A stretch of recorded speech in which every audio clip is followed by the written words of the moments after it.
धर्म संसद का असर अब दिखने लगा है। देश के अलग अलग हिस्सों से तस्वीरें आने लगी हैं कि किस तरह से मुसलमानों को मारा जा रहा है, उनकी हत्याएं की जा रही हैं, उनके घरों को जलाया जा रहा है।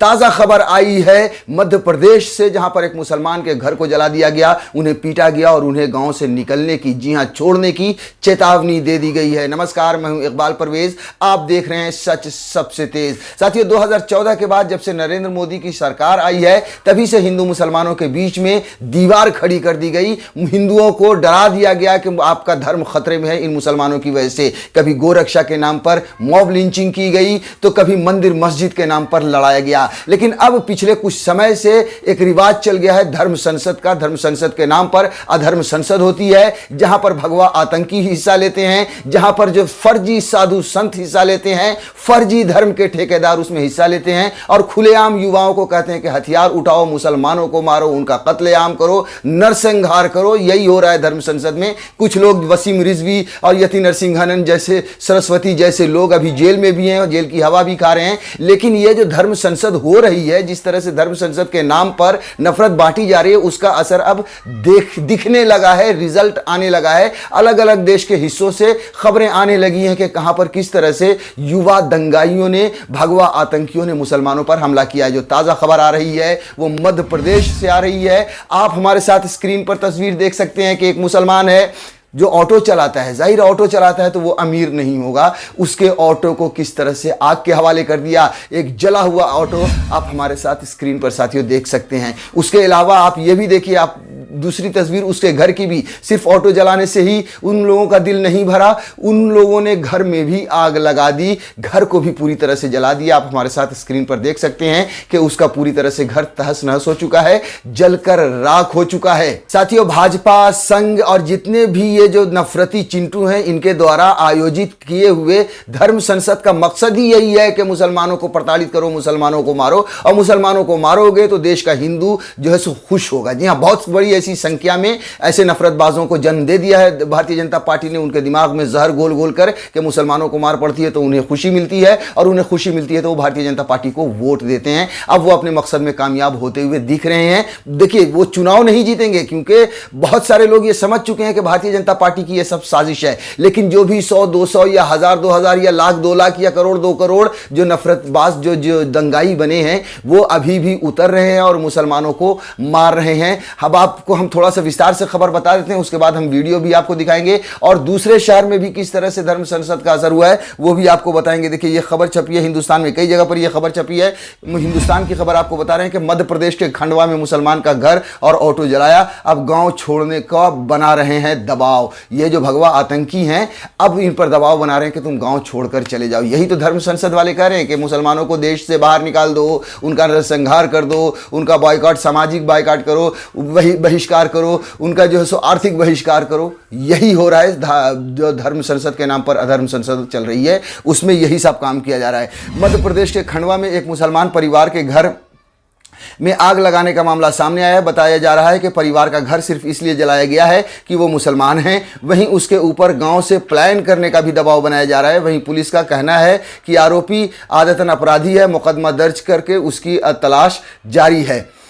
उसके बाद देखिए, बुजुर्ग के साथ भी मारपीट हुई है। जानकारी के मुताबिक खंडवा के कोड़िया हनुमान मंदिर के पास रहने वाले एक मुस्लिम परिवार के साथ मारपीट की गई। आरोप है कि उससे कहा गया कि अब यहां मुसलमानों को नहीं रहने दिया जाएगा। इसके बाद मुस्लिम परिवार के घर और ऑटो को आग लगा दी। पीड़ित मुस्लिम परिवार का कहना है कि वो बरसों से यहां रह रहे हैं, लेकिन क्षेत्र के ही दीपक उर्फ बंटी उपाध्याय, बंटी मामा और 4 अन्य लोगों ने पहले एक बुजुर्ग व्यक्ति के साथ मारपीट की। कहते हैं, देखिए, अब उनका कहना कहते हैं कि मोहल्ले में मुसलमान नहीं चाहिए। देखिए, हम इस तरह से देख रहे हैं पिछले कुछ समय से कि किसी हिंदू के मोहल्ले में कोई मुसलमान वाला, फेरी वाला जाता है, चूड़ी बेचने वाला जाता है या ठेले पर सब्जी बेचने वाला जाता है, तो उसका आधार कार्ड चेक किया जाता है। अगर वो मुसलमान है तो उसे मारा जाता है, पीटा जाता है, प्रताड़ित किया जाता है, उसको वहां से खदेड़ा जाता है। अगर कोई हिंदू है तो उस मोहल्ले में एंट्री ले सकता है। ये हालात बन गए हैं साथियों इस देश के। और ये हालात जो सब्जी वगैरह के बेचने वालों के, ये हालात बनाया है गोदी मीडिया ने। जब पहली लहर में कोरोना की लहर में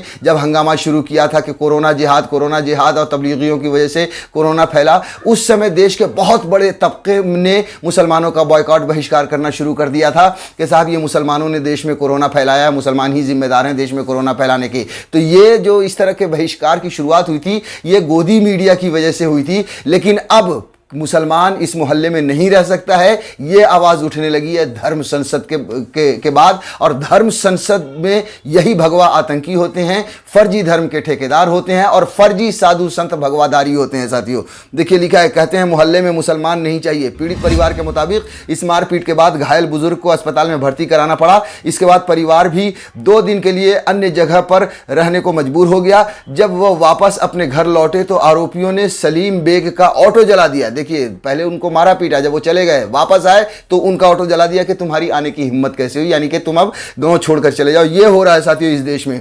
और शौकत अली के घर में घुसकर आग लगा दी। पीड़ित परिवार का कहना है कि आरोपी उन्हें कहते हैं कि इस मोहल्ले में कोई मुस्लिम नहीं होना चाहिए। हमने इसकी शिकायत पुलिस से की है।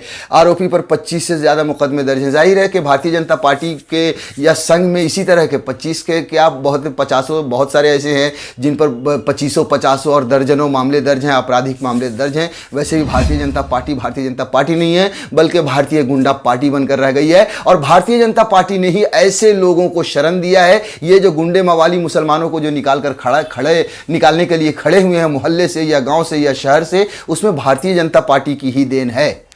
अब साथियों हम आपको एक वीडियो भी दिखाने जा रहे हैं। इस वीडियो में देखिए कि जिसका घर जला है वो महिला क्या कह रही है। घर की तस्वीर तो आपको पहले ही हम दिखा चुके हैं और उसके बाद पुलिस क्या बयान दे रहे हैं। मारा कुटी इनको मारे टाके लगे तो हमने बोले भाई काय के लिए तू मार रहा कुटी, तो बड़े मुसलमान होना नहीं यहाँ पर। यहाँ के सब मुसलमान, यहाँ मुसलमान एक भी मेरे को दिखने को नहीं होना। पूरा रातों रात हम तो थे नहीं, हमारे घर ताला लगा था और अभी सवेरे आके देगा हमको खबर लिखी तो हम सवेरे आए। हमारे यहाँ कोडिया हनुमान मंदिर के पास जो इलाका है वहाँ का एक रहने वाला आदतन अपराधी है दीपक उर्फ बंटी। ये हमारे यहाँ का निगरानी और गुंडा बदमाश है। इसने कल जो है 2 मुस्लिम परिवार के साथ मारपीट की थी। तो साथियों आपने देख लिया क्या नजारा है और किस तरह असर पड़ा है धर्म संसद का। भारतीय जनता पार्टी ने वाकई में इस देश के युवाओं को दंगाई बना दिया है, इस देश को दंगे की आंख में झोंकने का काम किया है। अब आप कह रहे होंगे कि मैं भारतीय जनता पार्टी को क्यों कह रहा हूं, क्योंकि ये सब कुछ भारतीय जनता पार्टी के शरण में, उनकी देख रेख में ही हो रहा है। ऐसा नहीं है कि भारतीय जनता पार्टी इनके बारे में नहीं जानती। और जब देश का राजा ही अपनी प्रजा को कपड़ों से पहचाने तो जाहिर सी बात है उसकी नीयत, उसके इंटेंशन को आप समझ सकते हैं। देखिए कर्नाटका में से भी एक खबर आई थी अभी 2-3 दिन पहले, वहां पर भी एक युवा को, 19 साल के युवा को बजरंग दल के गुंडों ने पीट कर मार डाला। उसके 2 लोगों को चाकू से वार किया था, 2 मुसलमानों के, एक की जान बच गई और एक युवा मर गया। ये भी खबर आई थी। देखिए लिखा है द प्रिंट ने छापा था कि कर्नाटक में हेट स्पीच के कुछ घंटे बाद ही मुस्लिम युवक की हत्या, बजरंग दल समेत 4 गिरफ्तार। बजरंग दल के गुंडों के साथ 4 लोगों को गिरफ्तार भी किया था वहां पर पुलिस ने। कर्नाटक में गडरा जिले में रहने वाले एक 20 वर्षीय मुस्लिम युवक ने मंगलवार को दम तोड़ दिया, जिसे एक समूह जिसमें हिंदूवादी संगठन बजरंग दल के सदस्य भी शामिल थे ने सोमवार को उसे और उसके दोस्त को कथित तौर पर चाकू मारकर घायल कर दिया था। गडग में पुलिस सूत्रों ने द प्रिंट को बताया कि मृतक समीर शाहपुर और उसके दोस्त शमशेर खान पठान पर सोमवार को कथित तौर पर हमला किया गया था। सूत्रों ने दावा किया कि हमले से पहले बजरंग दल के सदस्यों ने उसी दिन जिले के नरगुंड पुलिस स्टेशन के बाहर हेट स्पीच का इस्तेमाल किया था। पुलिस के मुताबिक हेट स्पीच और हमला क्षेत्र में हिंदुओं और मुसलमानों के बीच करीब 2 महीने से कथित तौर पर जारी सांप्रदायिक झड़पों का नतीजा है। तो ये सांप्रदायिक झड़पें शुरू हो चुकी हैं, ये हेट स्पीच और ये जो धर्म संसद चल रही है, ये सब उसी का नतीजा है साथियों।